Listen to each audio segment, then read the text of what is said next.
Salam mga sisi, magandang araw sa lahat ng aking mga viewers. Nandito pala kami sa likod ng block kung saan kami nakatira mga sisi. Kasi yung anak ko ay hinatid namin sa bahay ng kanyang guro, sa kanyang teacher.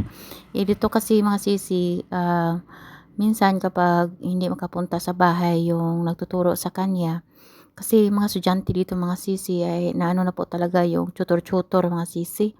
Oo, kaya hinatid namin siya. So, ito pala yung mga bahay-bahay dito sa gilid namin mga sisi. Marami pa ding mga bakanteng mga lupa, gano'n ba mga sisi. So, yung teacher ng anak ko ay nasa likod lang din ng bahay namin. Oo, yung bahay na nirentahan namin. So, nasa likod sila kaya kinuha namin siya. Hinatid tapos kinuha. Mga 2 hours lang naman mga sisi. So, naisipan kong ipakita sa inyo dito sa paligid ang mga bahay-bahay. Mostly po sa mga bahay dito mga sisi ay pareho lang po talaga yung mga mga porma.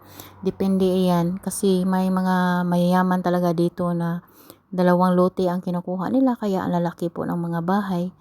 At meron ding iba na mga 125 square meter lang. Pero ano talaga mga sisi, mas mahal pa ang mga lupa dito at bahay sa Pilipinas talaga. Oo. Kaya ano naman, kapag bumili ka naman ng bahay dito ay ready to move naman. Yung ang dadalhin mo lang is yung mga gamit mo. Mayroon na, lahat na talaga yan. Mayroon ng CR, lahat na finish na talaga.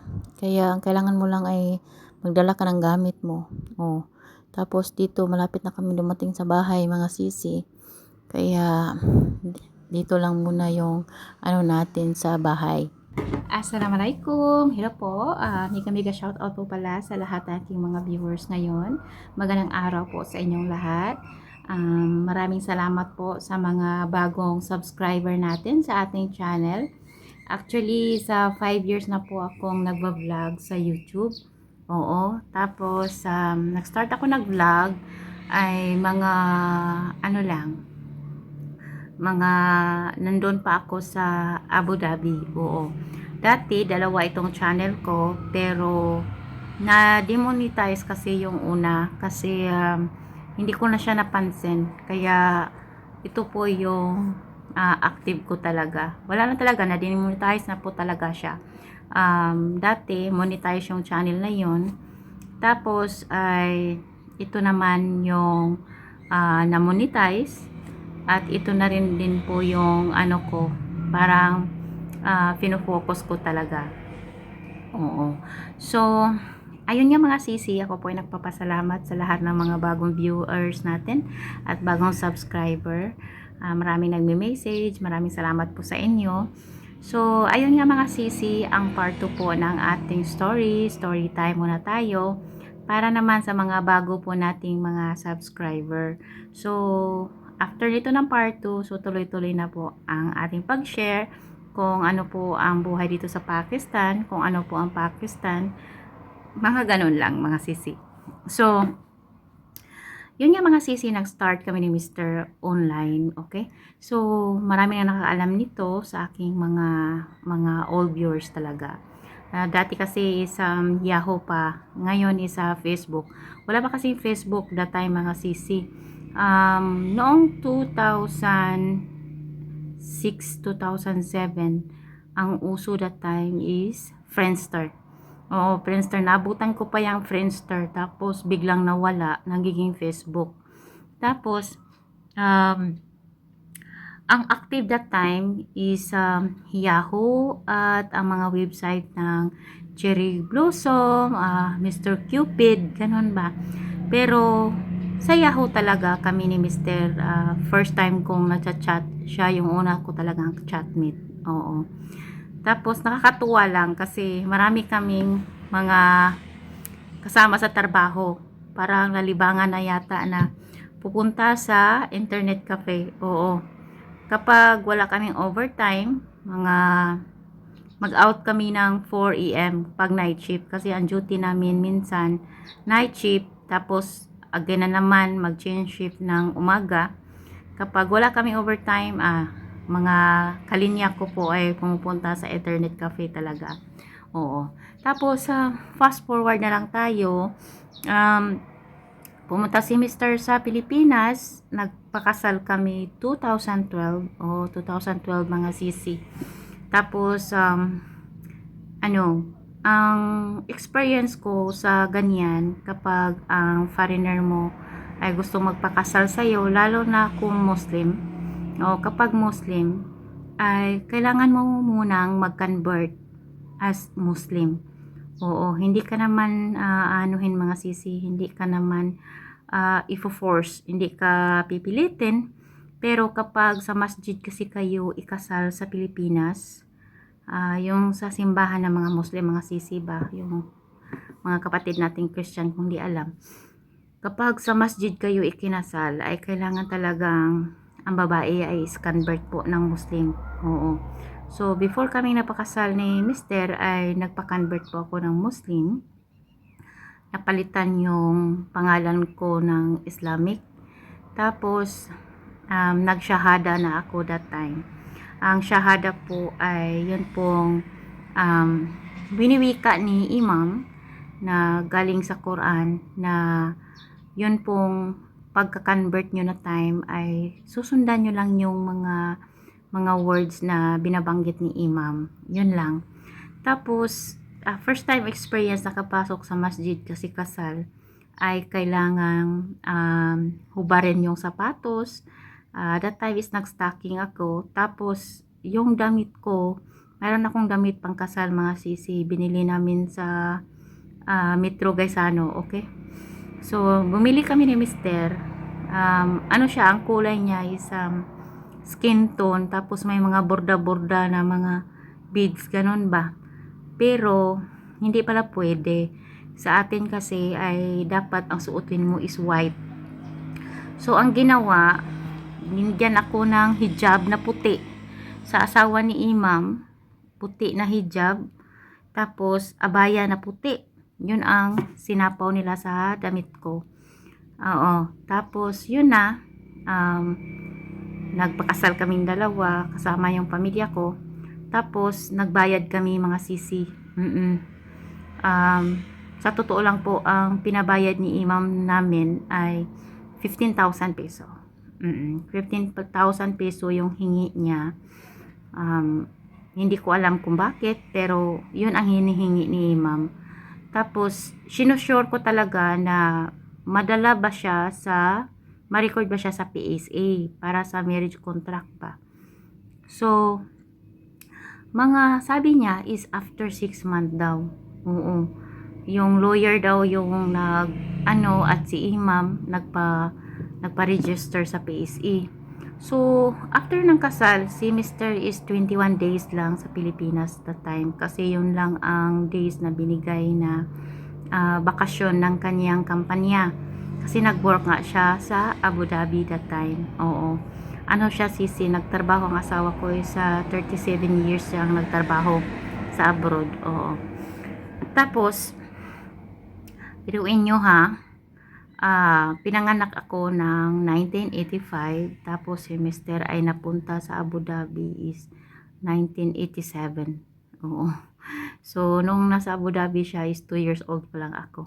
Kasi nga, mayang gap namin is 30 years. Okay? So, nung nakasal kami doon, kasi si Mister ay mayroon po siyang first wife. Oo. Alam ko ay napaka-sensitibo ng topic na ito. Tapos, hindi maintindihan ng ibang mga kultura, ibang mga relihiyon. Pero sa kultura po ng Islam mga sisi, kapag ang lalaki ay mayroong unang asawa, sa Pilipinas ay hiningian ng sulat, ng letter galing sa unang asawa at pirma niya. So, dinala iyon ni Mister. Kasi before pumunta si Mister sa Pilipinas, nag-inquire na ako kay Imam kung ano yung mga requirement kung magpapakasal ka. So, yun ang binigay ni Imam sa akin, yung passport copy ni Mister, tapos yung visa niya, copy, tapos yung sulat ng unang asawa na may signature. Kaya yun, ina-attach ko iyon. Tapos, ang akin naman ay sinumar. Tapos, aking birth certificate. Yun ang binigay ko kay Imam sa side ko. Tapos, yun na. Nagdala na si Mr. noon. Yun. After ng kasal, bumalik pa ako doon ng mga 1 month. Kasi nag-follow up ako kay Imam kung na-register na ba. So, at si Imam naman ay napaka-active at pina-register na po iyon, nasa PSE na. Pero that time kasi lumalabas lang ang marriage contract mo after 6 months. After 6 months. So, ang ginawa ko, hinintay ko yung marriage contract bago ako nagkuha ng passport ko. First passport ko po. Oo, kasi hindi pa ako naka-abroad mga sisi. So, nakasal kami ng Marso ni Mr. At, yun, lumabas. December po ako nakapunta ng UAE. First time kong abroad mga sisi. Wala akong idea sa pagsakay ng eroplano, mga ganon ba. Tapos, nakakakaba lang kasi kapag foreigner yung asawa mo, nagre-research talaga ako that time. Pag foreigner ang asawa mo, kapag pumunta ka sa lugar, kailangan mo palang mag-seminar under sa CFO. So, yun nga, nag-research ako tapos nag-seminar muna ako kasi hindi ka makakuha ng passport that time kung wala ka pang CFO certification. So, that time, doon sa Cebu, mayroon silang office, ang CFO office doon. Tapos nag-seminar ako doon by batch. Nasali kami, dalawa lang kaming Pilipina na asawa is Pakistani. Nasali kami sa European country, yung nakapag-asawa ng British, mga Canadian, ganun ba. So nasama kami doon. Tapos yung Asian din, yung American, iba din yung seminar nila. Pero isang office lang, schedule lang ba. After mong mag-seminar, agad-agad makukuha mo yung certification mo.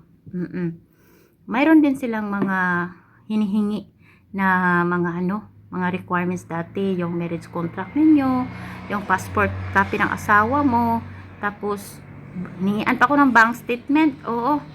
So, yun, binigay ni Mr. Pagkatapos noon, nakuha ko yung aking marriage certificate, yun, nakapila na ako ng passport sa DFA. Ang pagkuha pa ng passport sa DFA dati ay napakahirap kasi ika-300 ako. Doon kasi sa amin sa DFA sa Cebu, kailangan mong pumila. So, pumila ako, nag-start ng 8 p.m. sa gabi. Oo. 8 p.m. ng gabi, nag-start ako pumila. Tapos, nakakuha pa ako ng 300 plus na number. So, nakapila ako. Maghintay talaga kayo hanggang umaga, 9 a.m. pag open. Grabe talaga. Ang iba is nagdala pa ng mga cartoon. Doon natutulog. Yung iba is taga ibang bayan pa. Yan ba? So, nakuha ko ang passport ko. Tapos, nung nakuha ko na ang passport ko, mayroon na akong CFO. Marami pang mga requirements. Kinakabahan ka talaga kapag first time mo pumunta sa lugar ng asawa mo kapag ibang lahi. So, yun.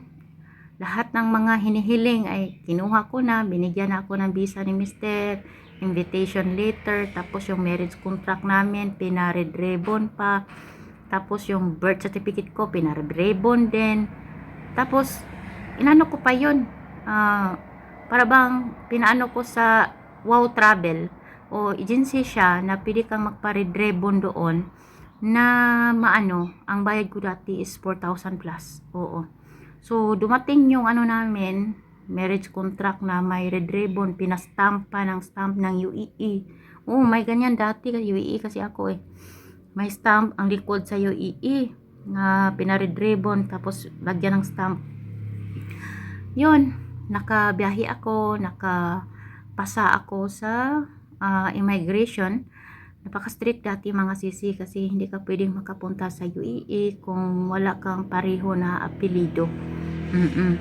So, luckily ay nandun ang asawa ko, siya yung sponsorship ko. So, walang aberya, hindi ako na-offload. First time ko talagang bumiyahe mga sisi, sumakay ng eroplano, pumunta ng abroad. Nakakakaba, oo, nakakaba talaga. So, pumunta ako ng Abu Dhabi at year of 2012, December iyon. Tapos yung anak ko ay nagbantay ang kapatid ko. At every month naman ay nagbibigay naman kami ng allowance sa kanya. Oo. Tapos, ang visa ko that time is visit visa. 2 months visit visa. Nung nag-visit visa ako, sabi ko sa asawa ko ay gusto kong humanap ng trabaho. So, maraming mga Pilipino doon talaga. Mayroon pong mga Pilipino na tumutulong sa akin. Nakahanap po ako ng trabaho doon. Oo, sa tahian, sa butik. Gawaan ng gown. Ang unang ko pong trabaho talaga doon ay taga-sukat ng customer sa butik.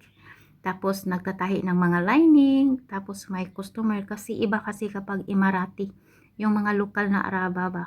Kapag ganyan kasi sa butika, dapat ay mayroon pong magsukat sa kanila. Mag-fitting ng damit nila, magsukat, dapat talaga is babae. So, napaka-timing that time kasi naghahanap sila, which is may Pilipino din. Mega shout out sa aking kasama dati na si Jel.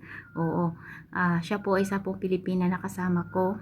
At may mga kasama kaming mga shackman, yung naglalagay ng beads.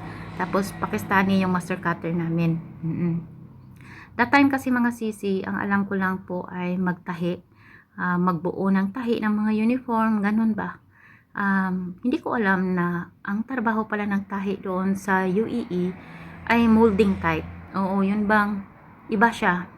Imo-molding sa manikin ang mga gown. Oo, first time kong makatrabaho sa butik ng gown. Tapos mayroong designer. Ang designer namin is a Syrian. Oo, tapos may nakilala din ako maraming Pilipina na siya ay master cutter din, which is dating di tayo dyan. Oo, siya yung nagturo sa akin. So, yun, ang kontrata ko is 2 years, okay?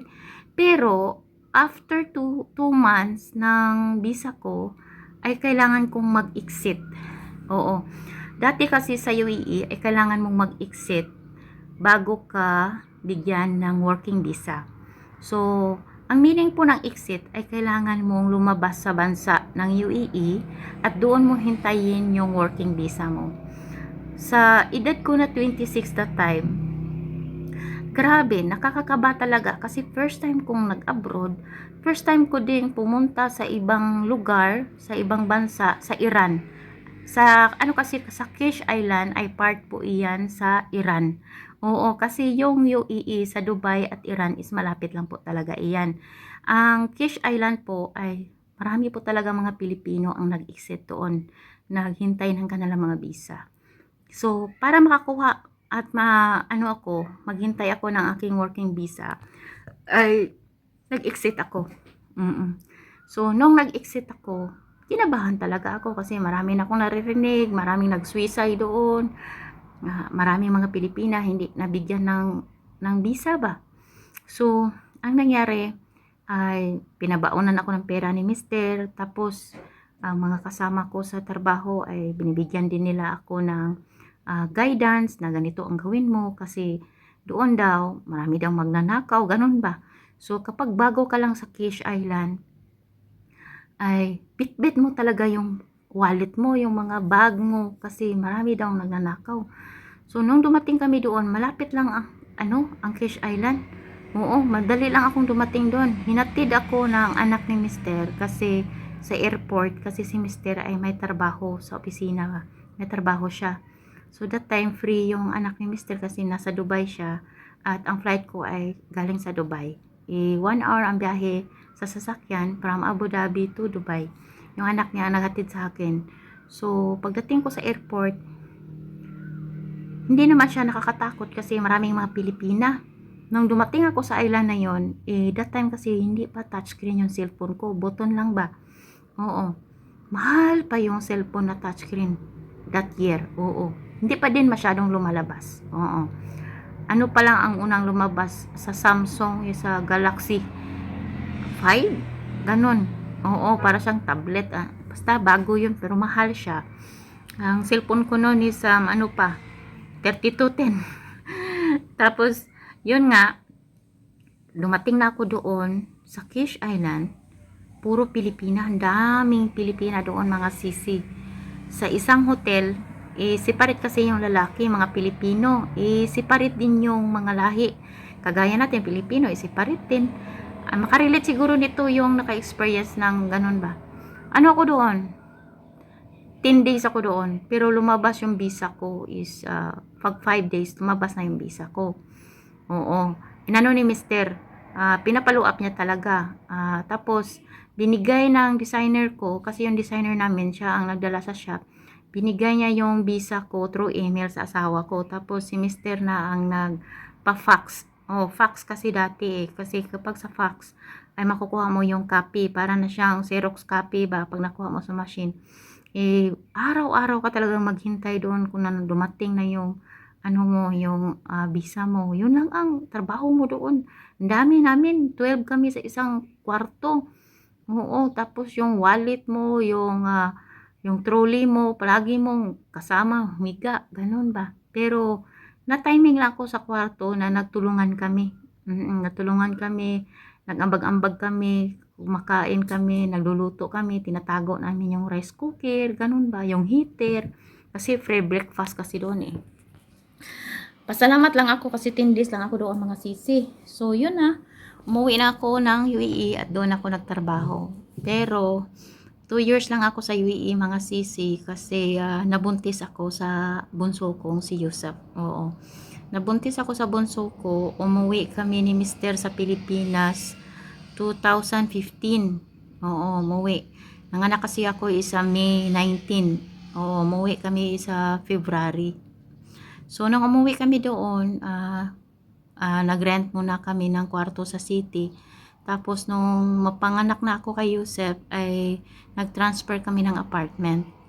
Kasama ko yung anak kong babae at pamangkin ko. Doon. Tapos, pumunta si Mister sa Pilipinas, 8 months yung anak ko. Every year na siyang bumibisita. Tapos, bumili siya ng lupa. Oo, bumili kami ng lupa. Kasi nung nagtrabaho ako sa UAE ay nag-ano talaga, nag-savings talaga para makabili ng lupa. So, 8 months ang anak ko, bumunta si Mister kasi nung buntis ako, hinatid niya ako. Nung 8 months yung anak ko, nalabas na anak ko na, 8 months na yung anak ko, ay unang meet nila ng papa niya. Then another next year, every year kasi siyang bumibisita. Tapos 21 days lang din. Tapos si Yusuf is mag 2 years old, ay yun, nakabahay na kami sa city. Tapos bumalik sana siya, mayroon na siyang visa at ticket. Oo. Babalik sana siya that time para yun bang mag-birthday sa anak ko. Mag 3 years sana si Yusuf that time eh. Na ano siya, inatake siya sa puso. 2010 din, before kami nagkakilala, inatake yan sa puso. Inoperahan na, bypass yung mister ko. Kaya, mag-ano sana kami ngayon that time, magkita sana kami, magpakasal ba. Pero, na ano kasi siya, naoperahan ng bypass sa puso. Kaya, hinintay muna ang 2 years kasi bawal siyang magbiyahe-biyahe sa eroplano. So, 2 years. So, ano talaga mga sisi, pag mag-asawa talaga kayo, marami talagang pagsubok sa buhay kapag mag-asawa na, no? So, nung uwi sana siya ng Pilipinas, ready na rin, may ticket na, may pamasahe na, mayroon na visa, ganun ba? Ang flight niya sana is May 19 siyang makarating. May 18 yung flight niya. Inatake siya, May 17. Oo, inatake siya. Tapos, ang tumawag sa akin is yung anak niya, inatake si mister. Tapos, ano pala, kailangan niyang lagyan ng pacemaker, yung puso niya. Pacemaker po ay para po siyang battery sa puso, mga sisi. Para mag-balance yung heartbeat niya at ma-detect yung pag-atake ng puso. So, kung mayroon kang pacemaker ay marami kang kailangang i-avoid yung voltage, tapos voltage ng kuryente, dapat lumayo ka, yung cellphone ay hindi rin ilapat sa kung saan ang heart, oo.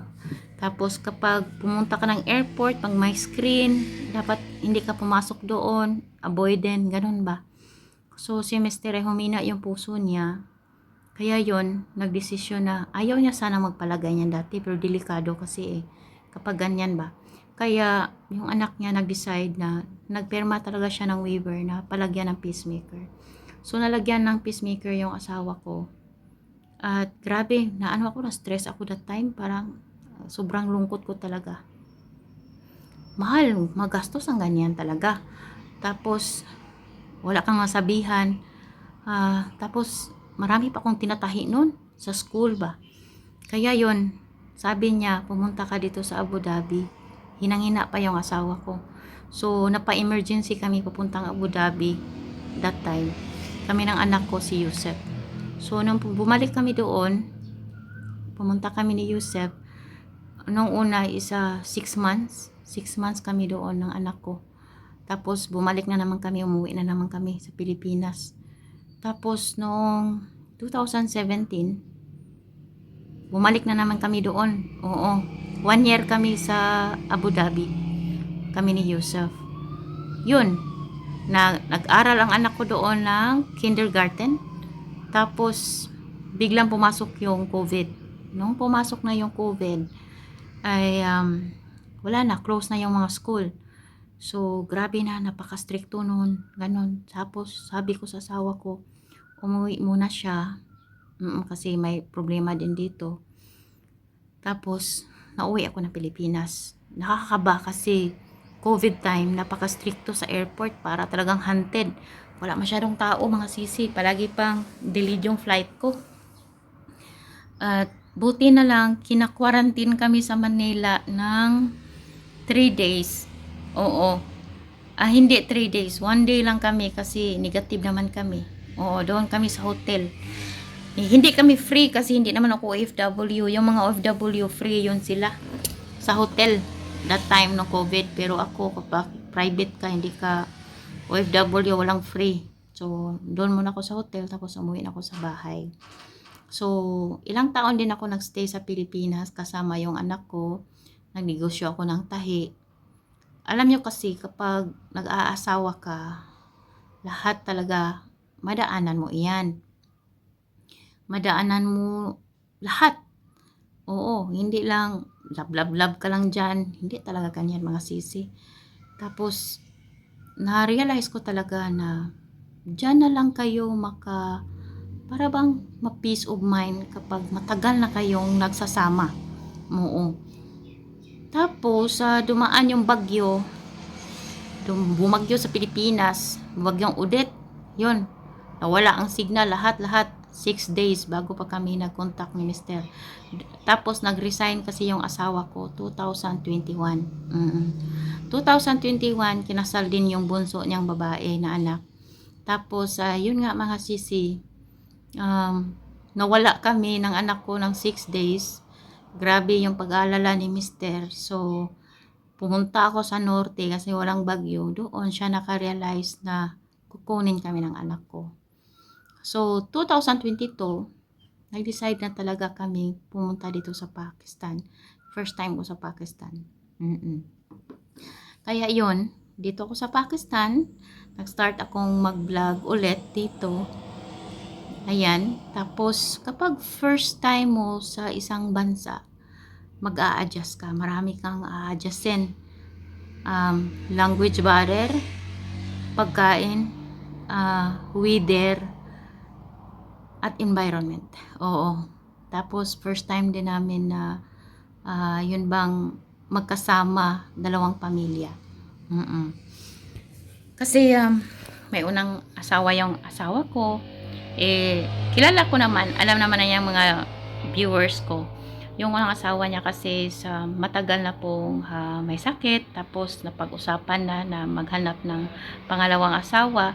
So, si Mr. that time, naghanap talaga siya ng maasawa. Pero, ang choice niya talaga is Pilipina. Oo. So, hindi natin alam kung anong laro ng tadhana. Siguro fate talaga. So, nangyari talaga na, yun, pinagtagpo yun ang aming mga landas. So, ito na ngayon. So, malapit na tayo sa exciting part. So, that time, 1 year, grabe yung adjustment. Hindi madali mag-adjust sa ibang bansa, kahit saang lugar ka. Oo, mayroon talagang ganyan. Nung first time ako dumating dito, nag-renew kami ng passport ng anak ko. Kasi yung passport ko is 10 years na naagapan sa Pilipinas. May 10 years na kasi. 10 years na ngayon eh. So, 10 years yung passport ko. Yung sa anak ko is 5 years lang. Kasi bata. Pag bata kasi sa 5 years. So, na-expire yung passport ng anak ko. Pumunta ako ng DFA dito. No. Philippine Embassy. Dito sa Lahore. So, bago pa lang kami dito, mga sisi, mga 2 months pa lang kami. So, sabi doon, ilang buwan na ba daw kami dito dumating? Sabi ko, 2 months pa lang po. Meron akong nakilalang Pilipina. Sabi niya, ano na siya, 36 years na siya sa Pakistan. Para siyang may-ari ng agency ng mga OFW. Sabi niya, huwag kang mag-alala, Neng, maka-adjust ka din. So, doon ko na-realize ang sinasabi nilang adjustment, yung matanggap mo yung lahat ng environment, parang okay na, ma-peaceful na about sa environment, lahat. Oo. Pero kapag nasa adjustment ka pa lang, lalo na sa weather, ganyan, kapag bago ka pa lang, kasi dito kasi sa Pakistan ay pumunta ka ng market, hindi ka makakita ng Filipino products. Oo. So, mag-adjust ka sa pagkain. Yung anak ko is nag-adjust sa pagkain talaga. Itlog lang palagi, asin, itlog, asin. Ganun lang. Tapos, yung bigas nila iba. Sa Abu Dhabi kasi, nandun kasi lahat. May jasmine rice, mayroong maraming Filipino foods. Pero pagdating dito sa Pakistan, iba talaga. So, doon ko, pumasok ako sa community, marami akong nakikilala. Oo. So, marami ka palang mabili na Filipino products. Kapag mag-order ka, marami tayong mga Pilipina na matagal na dito na nagtitinda din. Oo, kailangan mo lang talagang sumusuri. Magre-research. Tapos, marami ka ding makilala mga Pilipina na mag-guide sa'yo. Ganon ba? So, yan mga sisi, dumaan ang isang taon na puro away kami ni Mister talaga. Parang parang nanibago ba? Kasi tao ka, biglang lalabas talaga ang lahat ng meron ka sa loob-loob. Yun bang magsiselos ka na lang na walang dahilan. Tapos mayroon kasi silang kultura na yun bang tradisyon nila or yung mga gawain nila na mahilig silang tumulong, babae o lalaki, mahilig silang tumulong ba, magbigay. Tapos yung asawa ko kasi, kapag lalo na kung mga orphan, yun bang mga balo, yung walang mga ama, tumutulong, ganun ba. Tapos misunderstand ko yan. Oo, yung closeness sa ibang tao, para bang iba yung nararamdaman ko. Oo, wala akong selos sa asawa niya, pero sa ibang tao meron. Para bang naiirita ka, tapos ang init pa ng panahon. Biglang mag-blackout ng buong araw, buong gabi. Ganun ba? Tapos pag winter naman, sobrang lamig. 1 year pa kasi, first year ba? So, kapag naman na parang hindi mo pa alam ang pasikot-sikot dito sa Pakistan. So, ang nangyari, kumuha si Mr. ng POC ko. Okay? Kapag kumuha ka ng POC, may POC ka na, pwede ka nang magpadala ng pera sa Western Union, ganon ba? So that time, ang ginawa ko, alam niya ng mga Pilipina dito, pag may customer ako, binilan kasi ako ng machine ni Mister, simula dumating ako dito. Kahit nasa Abu Dhabi ako, may machine ako, sa Pilipinas may machine ako, pagdating dito may machine. So, ang hirap kapag unang taon mo pa lang sa isang lugar, wala kang makausap. Okay? Kapag mayroon kang mga pinagdadaanan, wala kang makausap, ganun ba? Ang hirap. Hirap ng ganun. Tapos, yun nga, nasa-start ako ng mag-vlog-vlog, ganun. Para pa-express sa mga nararamdaman ba? So, dumating may problema yung anak ko, so umuwi ako sa Pilipinas. Lagi kami nag-aaway ni Mr. Dati talaga, grabe yung away namin. Dumating sa punto, malapit na kami naghiwalay. Oo. Minsan kasi tayong mga babae ay bigla tayong sinasaltik. Yun bang, bigla tayong nagagalit. Ganon. Iwan ko, ano nangyari nun? Para bang, hindi ko nararamdaman na may peace of mind talaga nung taon na yun. Hanggang nag-transfer kami dito sa bahay. Oo, sinubok yung pagsasama namin. Oo, grabe, sinubok talaga. Malapit talaga akong mag-give up that time. Parang na-depress ako that time talaga. So, ang nangyari, nung may problema yung anak ko, sabi ni Mister, uwi ka muna. Mga anak niya, so, bumili agad ng ticket. Tapos, hindi ko madala yung anak kong bunso kasi nga nag-aaral pa siya. Hindi pwedeng ihinto. Tapos, grabe, first time kong yun bang nahiwalay sa anak kong bunso kasi ako kasi nagbabantay niyan simula talagang panganak ko yan. Tapos yun, ang anak ko ay parang nanibago din, anak kong lalaki. Kasi hindi yan kumakain kapag hindi ako ang nagluluto dito kasi hindi yan kumakain ng Pakistani food. So, nahihirapan kami that time. Pero pinapauwi ako ni Mister ng, sabi niya is 10 months lang. Para tapusin lang yung graduation ng anak ko sa grade 12. Tapos, i-transfer ko siya sa ng titirhan na malapit sa university. So, yun na. Ang nangyari, nung naghanap na kami ng dorm niya doon sa university, sa school talaga na napasukan niya, sinamahan ko siya sa city, nag-enroll doon, tapos doon din sa isang school din, ayun. Tapos, nung nakapasa siya sa dalawang school, pumili lang siya.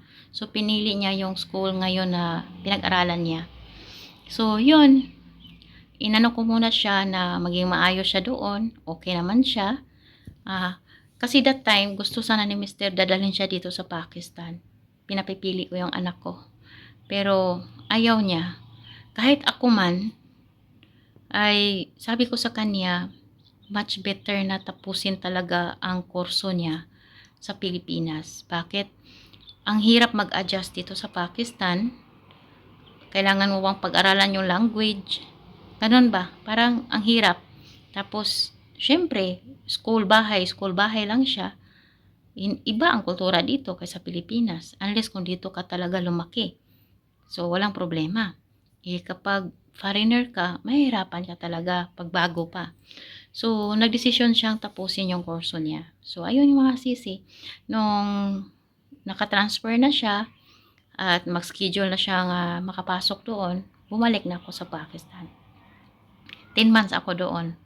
Oo, nakakaawa yung anak kong lalaki kasi mag-video call kami. Tapos yun mga sisi. Na ano na, nabalik na ako dito. At doon, nagbago ang lahat. Si Mister ay nakarealize sa lahat ng mga bagay na ang hirap pala na magkalayo kami. Tapos, yung anak namin. So, lahat po nagbago. Ngayon, siya na ang nag-aalawan sa anak ko. O, siya na talaga nag-allowance. Tapos, pinabayaan niya lang ako kung mag-overtime ako magtahi o anong gagawin ko. Basta, sinisecure niya lang yung allowance ng anak ko para hindi mahirapan. Yun lang po talaga. So, ngayon, namumuhay kami ng sa araw-araw na sana ay mayroong magandang health. Yan naman ang pinaka-importante. Ayun, di ba? Tapos, yun lang. Dito lang ako nagtatahi. Hindi ako bored dito kasi napaka-busy ko talaga dito sa bahay.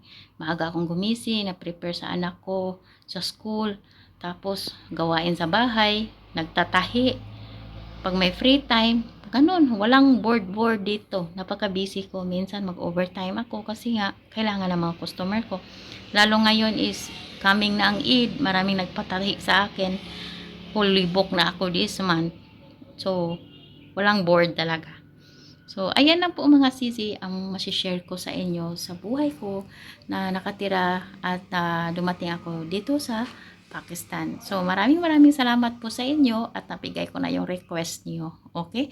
So, maraming salamat. Allah Hafiz.